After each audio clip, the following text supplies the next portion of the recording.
இன்னைக்கு எந்த படத்தை பத்தி பார்க்க போறோம் அப்படின்னா, ராமின் ஆகச்சிறந்த படைப்புகளில் ஒன்றான கற்றது தமிழ். அந்த படத்தை பத்தின டிஸ்கஷன் தான் இது. ஜீவா நடிச்ச படங்கள்ல ஒன் ஆஃப் த தரமான சம்பவம்னா இந்த படம் தான். இந்த படத்துல ஜீவா நடிச்சிருக்க மாதிரி வேற எந்த படத்துலயும் நடிச்சு நான் பார்த்ததில்ல.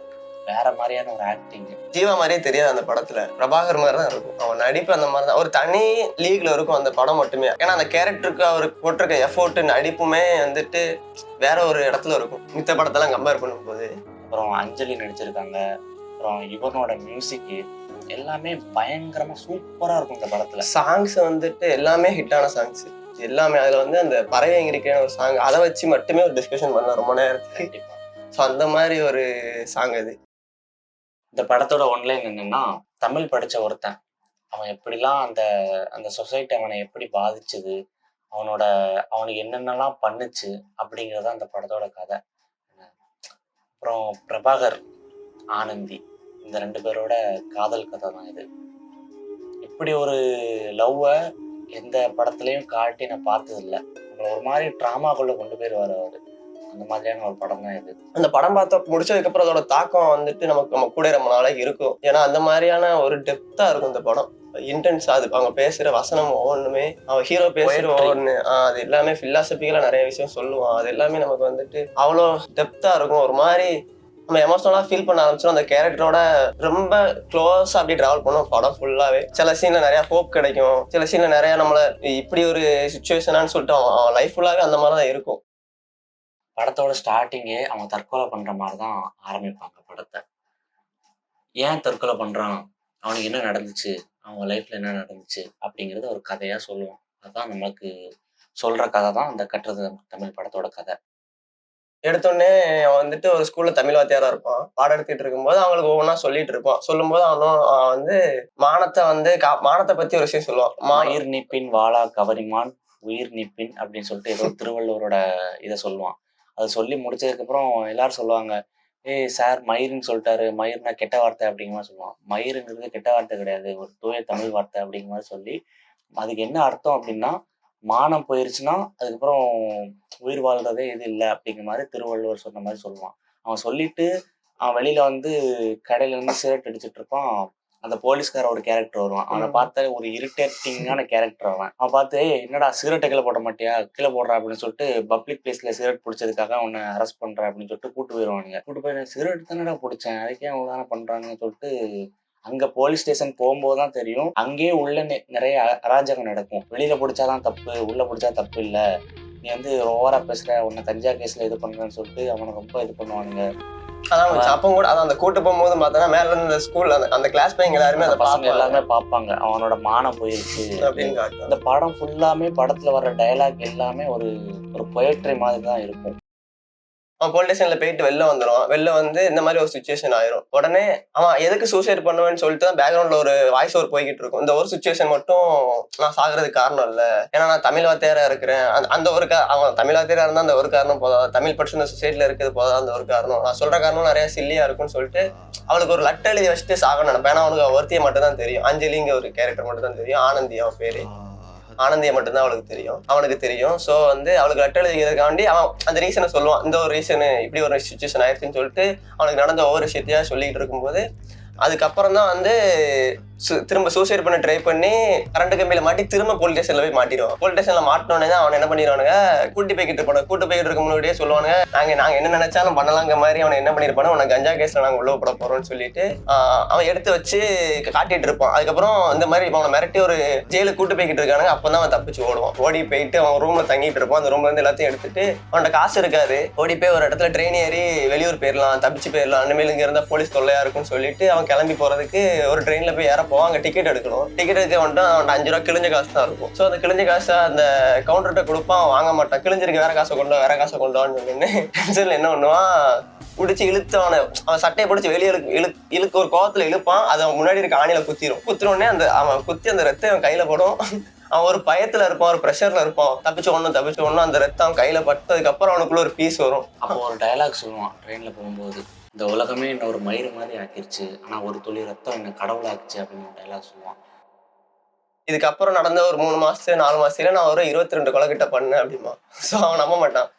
கேமரா மட்டும் நான் போறேன், நீ ஏதாச்சும் உளறிக்கிட்டு இருக்கான்னு சொல்லிட்டு அவன் போயிடுவான். போன உடனே தலைவன் கண்ணு வச்சிருப்பான், எடுத்து ஒரு நீட்டோடனே அவன் பதறி வந்து திரும்ப ஷூட் பண்ண ஆரம்பிப்பான். அவன் பாஸ்டர்ஸ் ரொம்ப பாஸ்டர் சொல்லுவான், அவன் குழந்தையா இருந்தே சொல்லுவான். இவனோட பாஸ்ட்ல நடந்த ஒரு விஷயத்த சொல்லுவான், சின்ன வயசுல என்ன நடந்துச்சு அப்படிங்கிற மாதிரி. இப்போ அவனோட அப்பா வந்து மிலிட்ரியில இருப்பாரு. மிலிட்ரியில இருந்தாலே அப்படின்னா எப்போவாச்சும் ஒரு தடவை தான் வருவாங்க, வருஷத்துக்கு ஒரு தடவை தான் ஊருக்கு வருவாங்க. வந்து ஒரு நாள் எங்கேயோ போயிட்டு இருக்கும்போது இவன் அப்பா எனக்கு ஒன்று வருது அப்படின்னு சொல்லிட்டு வண்டியை நிறுத்தி சொல்லுவான். நிறுத்தி கரெக்டாக அவன் போயிட்டு இருக்கும்போது அப்பாவும் அவன் கூட வந்து நிற்பாரு. பின்னாடி ஒரு லாரி வந்து அடிச்சு அந்த அதே ஆக்சிடென்ட்ல அவங்க அம்மா இறந்துருவாங்க. இறந்ததுக்கப்புறம் அவன் அதெல்லாம் கருணாஸ் கிட்ட எக்ஸ்பிளைன் பண்ற சீன் வந்து ரொம்ப ரொம்ப டச்சிங்கா இருக்கும். அம்மாவோட சதை இங்க சதை ரத்தம் ரத்தம் அப்படின்னு சொல்லிட்டு அவன் அழுகிற சீன்லாம் பயங்கரமா, இது ஒரு நடிப்பு மாதிரியே தெரியாது, அப்படியே ரியலா வாழ்ந்துருக்கான் அந்த கேரக்டரை. அந்த மாதிரி சொல்லியிருப்பான். அதுதான் வந்துட்டு அவன் பாக்குற சாவு, அவன் கண்ணு முன்னாடி பாக்குற அவன் ஃபேமிலி மொத்தமா அப்பா தவிர மிச்சம் எல்லாருமே இறந்துருவாங்க. அந்த சீன்ல வந்துட்டு ஆக்சுவலா ஆனந்தியே அவன் கூப்பிட்டுருப்பான், வா வெளில போலான்னு சொல்லிட்டு அவன் தூங்கிட்டு இருந்தனால அவன் தப்பிச்சிருப்பான், இல்லைன்னா அவளே அப்பவே போயிருப்பான் ஆனந்தி. இவனோட லைஃப் வந்து எப்படின்னா, அவனுக்கு 7 வயசுலயே அந்த ஆனந்தி மேல ஒரு ஒரு விதமான ஒரு ஈர்ப்பு இருக்கும். இவளை வந்து நான் புளிய காட்ட கூட்டு போறேன்னு சொல்லிட்டு கூட்டு போற சீன், அதுதான் அந்த படத்திலே வந்துட்டு இவனுக்கும் பிரபாகரனுக்கும் ரொம்ப பிடிச்ச சீன். அவனுக்கு ரொம்ப பிடிச்ச ஏஜ். ஏன்னா அப்பதான் அதுக்கு முன்னாடி வர அவன் ரொம்ப பியூரா வாழ்ந்துட்டு இருப்பான். இந்த ஹார்ஷான விஷயம், இந்த கொலை ரத்தம் எதுவுமே பார்த்திருக்க மாட்டான். ரொம்ப அழகா இருக்கும் அவன் லைஃப். அது வர அவனுக்கு பிடிச்சதுமே அந்த லைஃப் மட்டும் தான். அதுக்கு அடுத்து நடக்கிற ஒவ்வொரு பேஸுமே வந்துட்டு அவன் எவ்வளவு மோசமான நிலைக்கு போய்கிட்டே இருக்கான்னு இருக்கும். அந்த சீன்ல தான் ஃபர்ஸ்ட் நான் நீ வா நான் உனக்கு புளிய காட்ட கூட்டு போறேன்னு சொல்லிட்டு ஒரு இடத்துக்கு கூட்டு போவோம். அந்த இடமே ரொம்ப அழகா இருக்கும். 2 பேரும் கையில ஒரு விளக்கு வச்சுட்டு இருப்பாங்க. அந்த சீன்ல வந்துட்டு அவன் எக்ஸ்பிளைன் பண்ணிட்டு இருப்பான், நீ என்ன புளிய காட்டணும்னு சொன்னா வரவே இல்லைன்னு சொல்லி கேட்கும்போது அவன் அதுக்கு ஒரு கதை சொல்லிட்டு இருப்பான். அது வந்து என்ன தூங்குதுன்னு சொல்லிட்டு போயிருச்சு, ஸோ அது வந்து தூங்கிக்கிட்டு இருக்கு, நாளைக்கு தான் வரும்னு சொல்லுவோன்னே பொய்ய சொல்லி அவளை சந்தோஷப்படுத்தும். ஒரு பொய்ய சொல்லி அவளை சந்தோஷப்படுத்த உடனே அங்க ஒரு டைலாக் சொல்லுவான். ஹோல் படமே அந்த அந்த டைலாக் ஃபுல்லாவே டிராவல் ஆகும். நிஜமா தான் சொல்றியா, நிஜமா தான் சொல்றியா, நிஜமா தான் சொல்றியா. அந்த படம் பார்த்து முடிச்சதுக்கு அப்புறம் நமக்கு அந்த டைலாக் அதுல கேட்டுட்டே இருக்கும். அது அவ்வளோ அழுத்தமா இருக்கும். அதுல அவ்வளவு விஷயம் இருக்கும் அந்த டைலாக்ல. ஏன்னா அது ஒவ்வொரு பேஸ்ல அவ சொல்லுவா, அவ லைஃப்ல ஒவ்வொரு பேஸ்ல இவன்ட்டு அந்த டைலாக் சொல்லுவா. சொல்லும் போதெல்லாம் அது பதிலுக்கு ஒரு இன்னசென்டா தலையாட்டுவான். அந்த குட்டி பிரபாகராவே மாறுவான். அந்த சீன் ரொம்ப அழகா இருக்கும். அந்த டைலாக்கும் படத்துல அது ஒரு ரொம்ப அழகான சீன். அது மட்டும்தான் அழகா இருக்கும், ரொம்ப அழகா இருக்கும். அதுக்கு அடுத்து நடக்கிறதெல்லாம் வந்துட்டு மோசமாக்கிட்டே போவோம் லைஃப். அதுல கூட சொல்லுவான்ல கருணாஸ் சொல்லும் போது, இந்த யாராச்சும் ரோட்ல ஒருத்தவங்க பாத்தீங்கன்னா 10 வார்த்தைக்கு ஒரு தடவை நிஜமா தான் சொல்றேன் அப்படின்னு சொன்னா ஆனந்தி தான் அப்படின்னு. ஸோ அந்த சீனுக்கு அப்புறம் தான் ஒரு குட்டி ஒரு நாய் வளர்த்துட்டு இருப்பான். அந்த நாய் வந்து ட்ரெயின்ல ஆக்சிடென்ட் ஆகி இறந்துரும். ஸோ அதான் அந்த சீனுக்கு அப்புறம் நடக்கிற ஃபர்ஸ்ட் பாக்குறது நாய் இறக்குறதா ஃபர்ஸ்ட் பார்ப்போம். அதுக்கப்புறம் தான் அவங்க ஃபேமிலி எல்லாரும் இறந்துருவாங்க. ஸோ ஃபேமிலியில இறந்ததுக்கு அப்புறம் இவனை போய் ஹாஸ்டல், அவங்க அப்பா லீவ்ல வந்திருப்பாரு. அந்த லீவ் இருந்துட்டு முடிஞ்சோடனே அதுக்கப்புறம் அவனை கொண்டு போய் ஹாஸ்டல்ல சேர்த்துட்டு அவர் டியூட்டி போயிருவாரு. ஸோ அங்க அவனுக்கு ஒரு நல்ல மனுஷன், ஒரு நல்ல மனுஷன் அங்க கிடப்பான். அவருக்கு அந்த பிரபாகரனுக்கு அவனோட தமிழ் வாத்தியாரு. ஸோ அவனுக்கு ரொம்ப பிடிக்கும். அவர் தான் ஃபுல்லா வளர்ப்பாரு. அவன் காலேஜ் முடிகிற வர, காலேஜ் போற வர ஃபுல்லா அங்கதான் இருப்பான். ஸோ அவருக்கு ஃபுல் லைஃப்மே அவனுக்கு அங்க அவர் தான். அப்பயே அவன் மறந்துடுவான், இவர் தான் எல்லாமே சொல்லிட்டு இவர் கூட ஃபுல்லா வளர்ந்துட்டு இருப்பான். அப்புறம் தான் வந்துட்டு காலேஜ் போகணும். ஸோ காலேஜ் போறதுக்கு முன்னக்கூட்டி உங்க அப்பாவே பார்த்துட்டு, நான் உங்க அப்பாட்ட பேசிக்கிறேன், நீ காலேஜ் போறதுக்கு எங்க சேர்க்கணும் இல்லை நான் சொல்லிடுறேன், நீ போய் அவங்க அப்பாவை பாருன்னு சொல்லிட்டு அவங்க அப்பா அனுப்பி வைப்பான். அவனுக்கு அங்கே போயே பிடிக்காது, இவர் கூட இருந்தெல்லாம் 1 மந்த்ன்னு சொல்லிட்டு. அவன் அப்பாவே மறந்துருப்பான். அவன் இவர் தான் அவனோட அப்பாவை வளர்த்துருப்பாரு. அவனுக்கு எப்படி சொல்றது, அவங்க கூட விளையாடுறதா இருக்கட்டும், அவருக்கும் ஒரு பொண்ணு இருந்திருப்பா. அந்த பொண்ணு அதெல்லாம் யாரும் என்ன காமிச்சிருக்க மாட்டாங்க. அவகிட்ட எல்லாம் அந்த லெட்டர் போடல, இங்க ஒருத்தன் எனக்கு ஒரு பொடியன் கிடைச்சிருக்கான், இவன் என்ன மாதிரியே இருக்கான் அப்படிங்கிற மாதிரி ரொம்ப பாசமா வளர்த்தவர் தான் இவர். இவர் வந்து ஒரு கல்யாண வீட்டுக்கு கிளம்பி போயிருப்பாரு. இவன் அவங்க அப்பா பார்க்க போன்னு சொல்லியிருப்பாரு. ஸோ அவர் அந்த கல்யாண வீட்டுக்கு கிளம்பி போனோன்னே வீட்டுல உள்ள வந்து ட்ரெஸ் எல்லாம் பேக் பண்ணிட்டு கிளம்பிக்கிட்டு இருப்பான். அகமதோடைய வந்து அவருக்கு அப்போன பஸ் ஆக்சிடென்ட் ஆயிடுச்சுன்னு சொல்லுவான். ஸோ அதுக்கப்புறம் தான் விறுவிறுன்னு பார்க்க போவான். பார்க்க போயிட்டு உள்ள விட மாட்டாங்க, நிறைய பேர் செத்துட்டாங்க, 2 நாள் ஆகும், இப்ப பார்க்க முடியாதுன்னே 60 பணம் கிடக்கு. அப்படியே அவனுக்கு ஒரு ஸோ அவனுக்கு என்ன ஆகும்டா, ஆல்ரெடி பாஸ்ட்ல ஒரு ட்ராமா இருக்கும். என்ன ட்ராமானா, அவங்க ஃபேமிலி ஆக்சிடென்ட் ஆனது வந்துட்டு இப்போ திரும்ப இவர் இறந்துட்டாரு, ரொம்ப க்ளோஸா இறந்துட்டாரு. அவனுக்கு ஒரு மாதிரி அந்த பாஸ்ட் ட்ராமாலாம் வந்து அவனுக்கு ஒரு மாதிரி அந்த ஆன்சைட்டி அட்டாக் மாதிரி ஒரு மாதிரி அப்படி தலை சுத்தி பார்ப்பான். எய்தாப்புல வந்து அப்படி லைட்டா தெளிய வரும், யாருன்னு பார்த்தா ஆனந்த். இவன் உட்காந்து அழுதுட்டு இருக்கான்னு சொல்லிட்டு அவள்கிட்ட கேட்பான். அடுத்து என்னாச்சு, நீ உட்காந்துருக்கணுன்னே அவங்க அப்பா இறந்துட்டாருன்னு சொல்லிட்டு அவளுக்கு என்ன பிரச்சனையா இருக்கும்டா, அவரோட அப்பாவுக்கு வந்து இவங்க 2வது வருஷோட பொண்ணு தான் அஞ்சலி. அது இது வெளியே தெரிஞ்சிருக்காது. இந்த ஆக்சிடென்ட்க்கு அப்புறம் தான் தெரிஞ்சு அது ஒரு பெரிய பிரச்சனையா அங்க இருக்க நிறைய பேர் அடிச்சு. அவ ஃபர்ஸ்ட் ஒய்ஃப் சொல்லுவா பாத்தியா, வந்துட்டா பிள்ளையும் தள்ளிட்டு வந்துட்டா எதுக்கு அப்படின்னா, அவ ஒரு மாதிரி ரொம்ப கேவலமா பேசுவாங்க. அதெல்லாம் நமக்கு டென்ஷன் ஆயிடுச்சு பார்க்கும்போது. இவ அதுக்கு ரொம்ப உட்காந்து அழுதுட்டு ஒரு மாதிரி இருக்கும் அந்த சீனு. ம். அதுக்கப்புறம் தான் தலைவன் போயிட்டு பார்க்கணும், உள்ள விட அடி மாட்டேங்கன்னு சண்டையாயிரும். சொல்லிட்டு புட்டு எல்லாம் அவன் 12th படிச்சு ஒரு சின்ன பையன் தான் அப்போ. பெரிய வயசானவங்கலாம் வந்து நிற்பாங்க, எல்லாரும் கூடயும் சண்டை போட்டு திரும்ப உள்ள கூட்டு போயிட்டு காட்டுவாங்க. காட்டிட்டு அவங்க அப்பா பார்த்து அழுதுட்டு இருக்கும்போது இவன் பார்த்து வருத்தப்பட்டுட்டு இருப்பான். திரும்ப அந்த பக்கம் வந்து அவனோட வாத்தியார் போய் பார்க்க போவான். பார்க்கும்போது அவனோட ஃபேஸ்லாம் காட்ட மாட்டாங்க, ம். கையை மட்டும் லைட்டாக பார்ப்பான். அந்த கையில் ஒரு மாதிரி வெள்ளையா இருக்கும். அதை பார்த்துட்டு அவனுக்கு ஒரு மாதிரி ஆயிடும். அது என்ன சாக் பீஸ் பிடிச்சி எழுதுன மாதிரி தான். இவனுக்கு வந்து போறதுக்கு எங்க போறது எதுவுமே தெரியாது. சரின்னு சொல்லிட்டு ஒரு மாதிரி அவனுக்கு பிடிச்சவங்கலாம் போய்கிட்டே இருக்காங்க அடுத்தடுத்து. ஃபர்ஸ்ட் அவனோட அம்மா, அவனோட நாய், அவனோட அம்மா, அப்புறம் இப்போ அந்த தமிழ் வாத்தியாரு. இவனுக்கு அடுத்து ஒரு மாதிரி இவன் லைஃப்ல அவன் ஆசைப்பட்டது எதுவுமே அவனுக்கு கிடைக்காது. ஒரு மாதிரியா தான் போயிட்டு இருக்கும். அவனே சொல்லுவான், என்னது ஒரு சாவு துரத்துற வாழ்க்கையை தான் நான் வாழ்ந்துட்டு இருப்பேன் அப்படின்னு சொல்லுவான். ஒவ்வொரு பேஸ்ல அவங்களுக்கு பிடிச்சவங்க பூரா போய்கிட்டே இருப்பாங்க. அதுக்கப்புறம் ஒரு மாதிரி வெறுமையிலே உட்கார்ந்துட்டு இருப்பான். சரி நம்ம ஆனந்தியை பார்க்க போகலாம் அப்படிங்கிற மாதிரி போவான். அவரோட வண்டியை எடுத்துட்டு போவான். அவங்க அம்மா வந்து வாப்பா, அவ உள்ளதான் உட்காந்துட்டு இருக்கா, அதே வருஷம் இருந்துட்டு இருக்கா, சாப்பிட மாட்டேங்கன்னு சொன்னோடனே இவன் அங்க போயிட்டு அவளுக்கு சாப்பாடு கொடுக்கும்போது ஆறுதல் படுத்தும். அவ சொல்லும் போதே என்ன சொல்லியிருப்பானா, எதுக்கு அதெல்லாம் போட்டு யோசிச்சுட்டு இருக்கிற, எனக்கு கூட தான் பாரு, என்னோட ஃபேமிலி ஒரு ஆக்சிடென்ட்ல இறந்துட்டாங்க, அதுக்கு நம்ம எதுவும் பண்ண முடியாது, நம்ம காரணமும் கிடையாது, ஸோ நீ அதை நினைச்சு கவலைப்படாத, சாப்பிடுன்னு சொல்லிடுவான். ஸோ அதுக்கப்புறம் ஒரு வார்த்தை சொல்லுவான், இப்போ என்னதான் இருந்தாலும் நீ எனக்கு வந்துட்டு அந்த கோழிக்கு எடுத்து கொடுத்த ஆனந்தி தானே அப்படின்னு சொன்னோடனே அவளுக்கு வந்துட்டு அது ரொம்ப ஃபீல் ஆயிரும். அவ சைல்ட்ஹுட்டை நினைச்சு பார்த்து அந்த ஃபீல் ஆகிரும். உடனே அவ ஓகேன்னு சொல்லி அதை மறந்துடும். அவன் சொன்னோடனே அதை மறந்து ஓகேன்னு சொல்லிட்டு சரி சாப்பிட்றேன் அப்படிமான போனா கழிச்சு சாப்பிடுமா. உடனே விட மாட்டான், சாப்பிட சொல்லி அந்த சீன்ல எடுத்து ஊட்ட ஆரம்பிச்சிருவான். இந்த அந்த இறகு அந்த மயில் அந்த கோழி இறகு எடுத்து கொடுத்த ஆனந்தின்னு சொன்ன உடனே தான் அவன் திரும்ப நிஜமா தான் சொல்றேன்னு சொல்லிட்டு அந்த இடத்துல திரும்பி அவன் சொல்லுவான் அந்த வார்த்தை.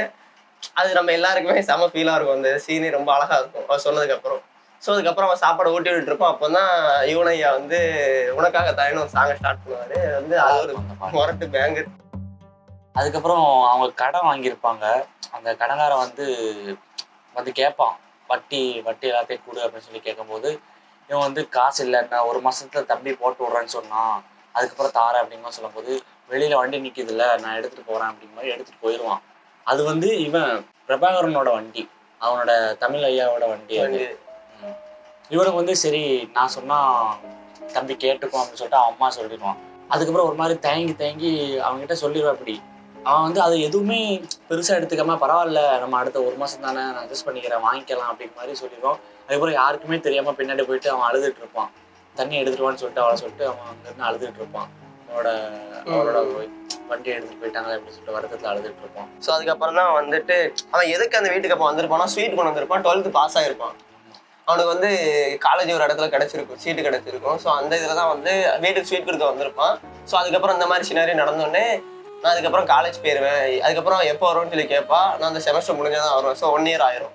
ஸோ அவளுக்கு வந்துட்டு வீட்டுக்கு வரான், எதுவுமே பண்ண முடியலன்னு சொல்லிட்டு இப்போதைக்கு அவளால் என்ன பண்ண முடியும்னா ஒரு வெண்ணி வச்சு கொடுக்க முடியும். ஸோன்னு சொல்லிட்டு விறுவிறுன்னு வெண்ணி, அதுவும் சளி ஹீட்டாக இருக்கும் போல, அடிக்கிற வெயில இந்த வெண்ணியை கொண்டு வந்து கொடுத்து குடிக்க சொல்கிறேன் அப்படின்னா.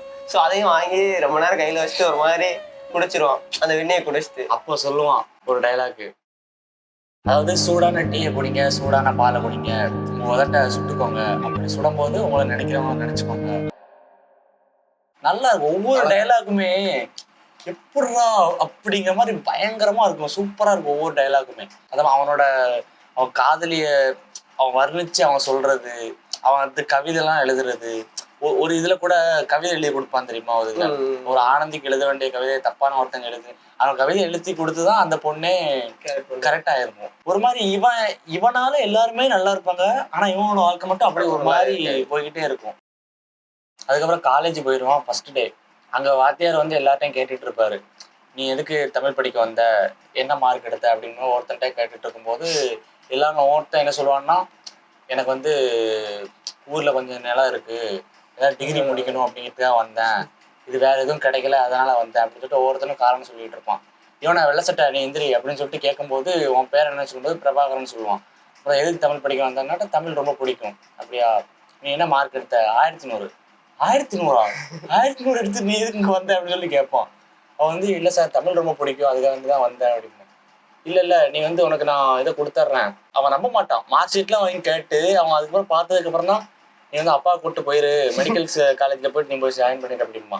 இல்ல சார் நான் ஏன் சார் போகணும், எனக்கு பிடிச்சிருக்கு நான் வந்திருக்கேன் அப்படிங்கிற சொல்லுவான். நீ என்ன சொன்னாலும் திருந்தவே மாட்டீங்கடா அப்படின்னு சொல்லிட்டு கொடுத்துட்டு அங்கதான் தமிழ் ஹெச்ஓடியே தமிழை வந்து இவ்வளோ இது பண்றதுக்கு அந்த இடத்த தான் அவன் பார்த்துருப்பான்.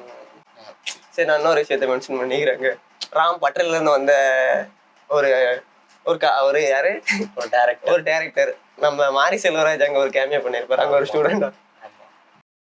அப்புறம் தான் அவனுக்கு வந்து காலேஜ் எப்போ முடியும், ஆனந்தி எப்போ பார்க்கலாம். ஆனந்தின்னு தான் இருப்பான். அந்த சீசன் முடியும், அவளை அங்க பார்க்க போவோம். சீசன் கிடையாது, செமஸ்டர். இல்ல மச்சான், நீ படத்துலயும் பார்த்தா மழை மாட்டான், சீசன் மாறும். அவன் அதான் சொல்லுவான், காலநிலை மாற்றம் வந்துச்சு, பருவநிலை சின்னது, காலேஜ் இதுவும் செமஸ்டர் வந்துச்சு, காலநிலை மாற்றம் வந்துச்சு, நானும் ஆனந்தியை பார்க்க போறேன்னு சொல்லிட்டு தான். அதுக்கப்புறம் தான் போவோம். போய் பார்த்தா நண்பா அவனுக்கு ஒரு அதிர்ச்சி மாதிரி அங்க ஆனந்தி இல்லை. எங்க போயிருக்காங்கன்னு சொல்லி கேட்கும்போது அவங்க எல்லாம் தம்பி கூட்டு போயிட்டாங்க. தம்பி வந்து இங்க வேலை பார்க்க முடியாதுன்னு சொல்லிட்டு கூட்டு போயிட்டாரு. எங்க கூட்டு போனாலும் தெரியல அப்படின்னு சொன்னோடனே எதுவும் கொடுத்தாங்களாட்டா எதுவுமே கொடுக்கல. அதுக்கப்புறம் தான் முடிஞ்சு என்ன பண்றது அவன் அந்த பொண்ணுதான் சொல்லிட்டு இவ்வளவு நாள் ஒரே பண்ணிட்டே இருந்தான். ஆனா அந்த பொண்ணு வந்து திடீர்னு இல்ல, என்ன பண்ணுவான், ஒண்ணும் பண்ண முடியாது அப்படின்னு சொல்லிட்டு ஒரு மாதிரி உட்கார்ந்துட்டு இருந்தான். இந்த வீடியோ வந்து ரொம்ப லென்த்தா போயிருச்சு, நம்ம வந்து கட் பண்ணிட்டு பார்ட் 2 போட்டுடலாம். ஏன்னா ரொம்ப லென்த்தா இருந்துச்சுனாலும் ஃபுல் லென்த்தா உட்காந்து ஒரு சிட்டிங்ல பார்க்க முடியுமான்னு தெரியல. ஸோ அதை வந்து 2 பார்ட்டா கொஞ்சம் கம்மியா போட்டலாம்னு சொல்லிட்டு ஒரு பிளானு. ஸோ இந்த வீடியோ 2 பார்ட்டா வரும். 2ஆவது பார்ட் இதுக்கப்புறம் கொஞ்ச நாள் அப்லோட் பண்ணுவோம். ஸோ அதுக்கப்புறம் நீங்க அதோட கண்டினியூ வந்து பார்த்துக்கலாம். So bye.